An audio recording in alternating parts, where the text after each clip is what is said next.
Good morning and welcome to episode 74 of the Anno Domini podcast. Today is the 18th day of September, Anno Domini 2024.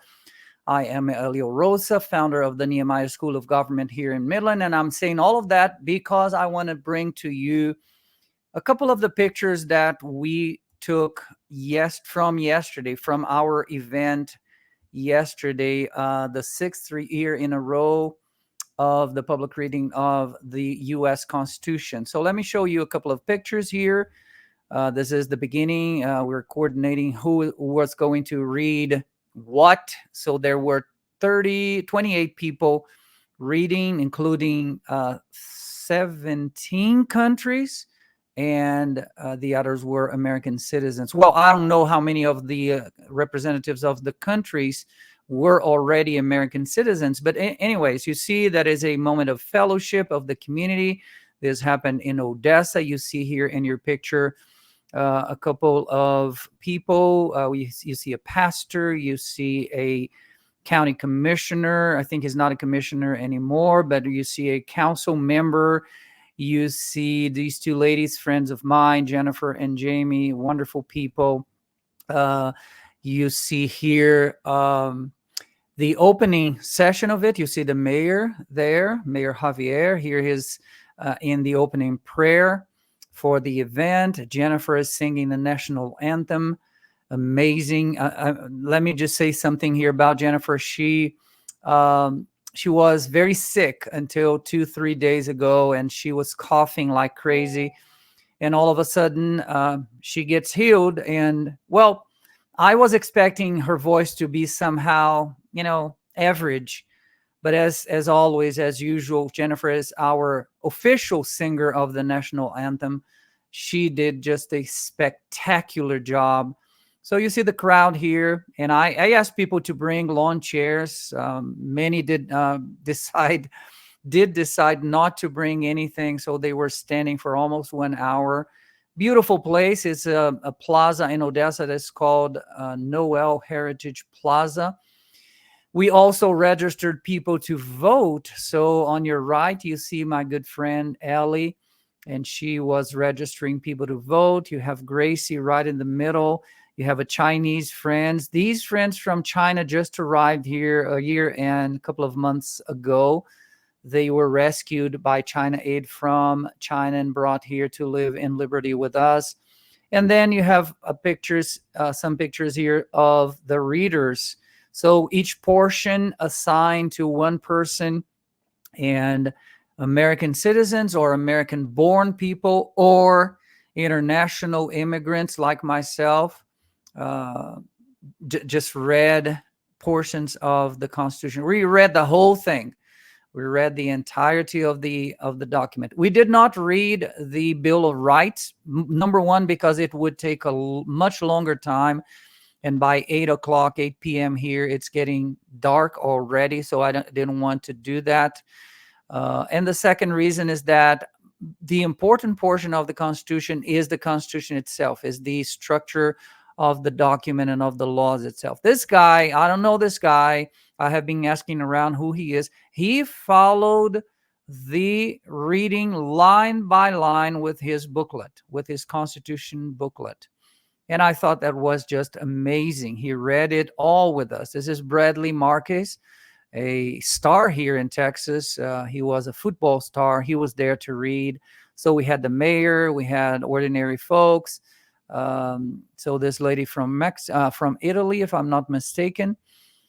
So again, more pictures here. This guy's from Egypt, and every single one of them did a tremendous job. Canada, England, Pastor Nick. So this is a local pastor.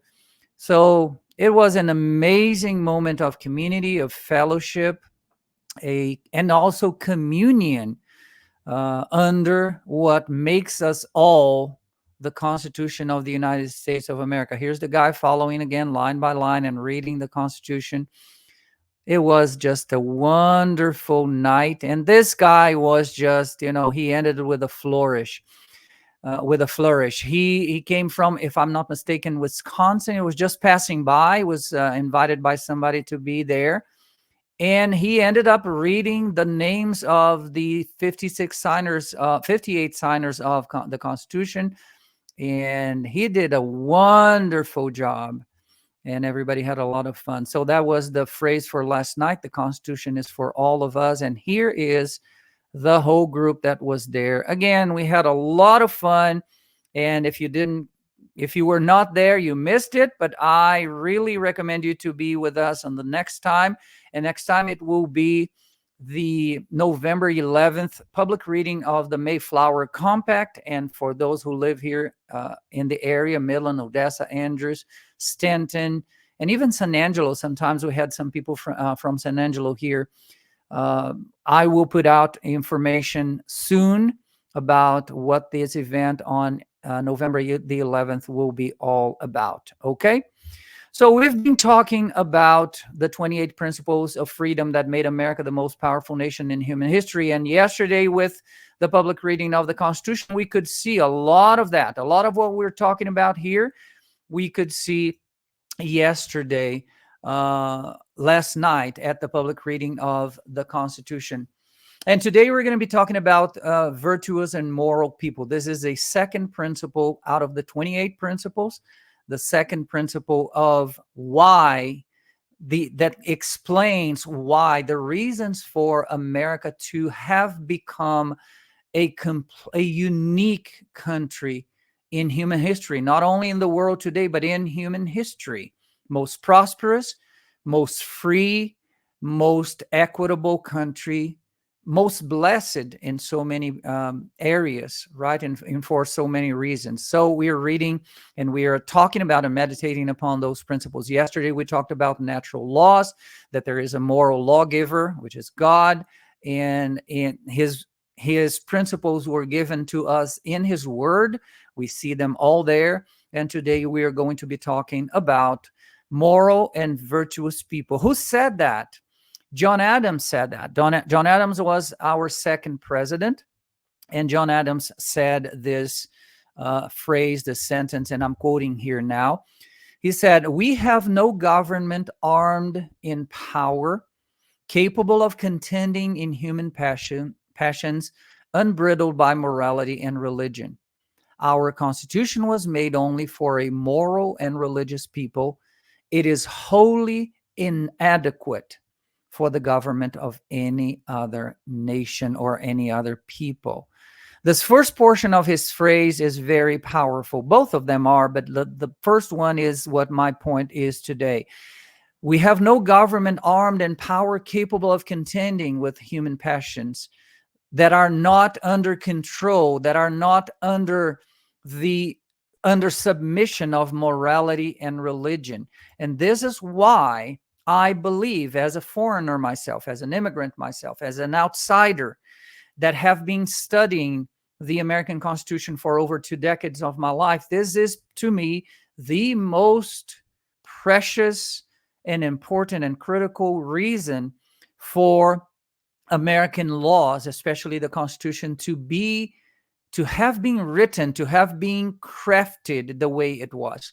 It is because the founding fathers understood that no law, no power, no human control could make force submission into a people without that people applying morality and religion. The only way possible would be by force, by brute violence, by brutality.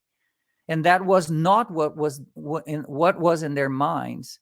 So what was in their minds and their hearts was that, number one, people to govern themselves, governance, and this is based in the Word of God.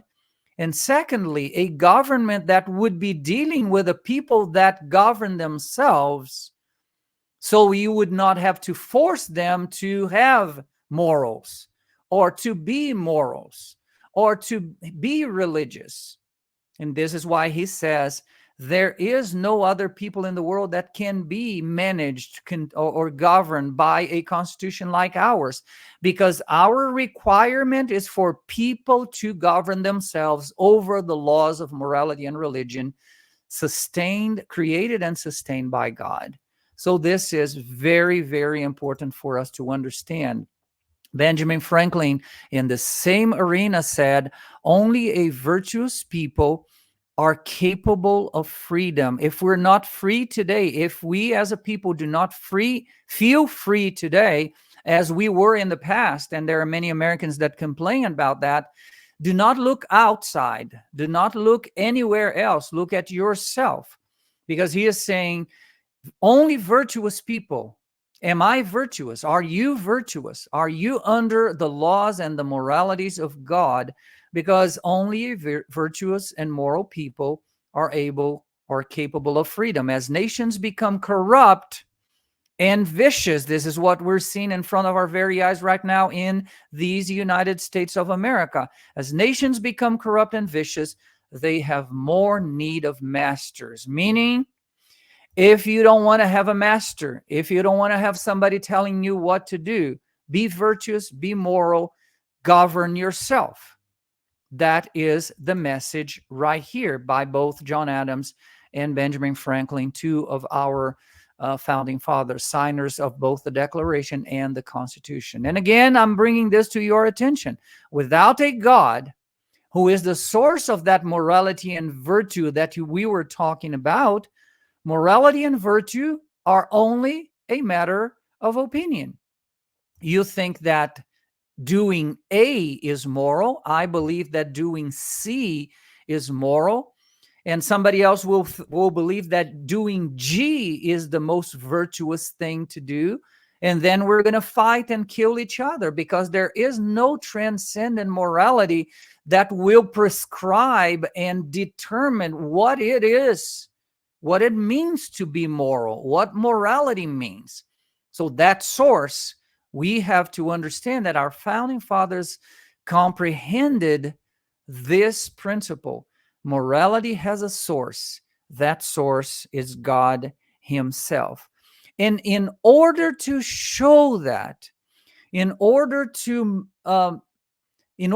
be a model, in order to be an example to the people, let me show you a couple of things that a couple of founding fathers, we have here Benjamin Franklin's example, but I have already read about George Washington, about Edward Rutledge. I have read about Samuel Adams. I have read about Benjamin Rush. There are several founding fathers that kept journals or virtues or moral principles that they intentionally would follow every day. So here's a list of Benjamin Franklin at age 20. He was 20 years old when his own biography tells us that. This is one of his biographies, and that's where I took this from. He had these 13 virtues that he decided at 20 years old, very young, to practice intentionally at least 1, 2, 3 a day. Temperance, silence, order, resolution, frugality, industry, sincerity, justice, moderation, cleanliness, tranquility, chastity, and humility.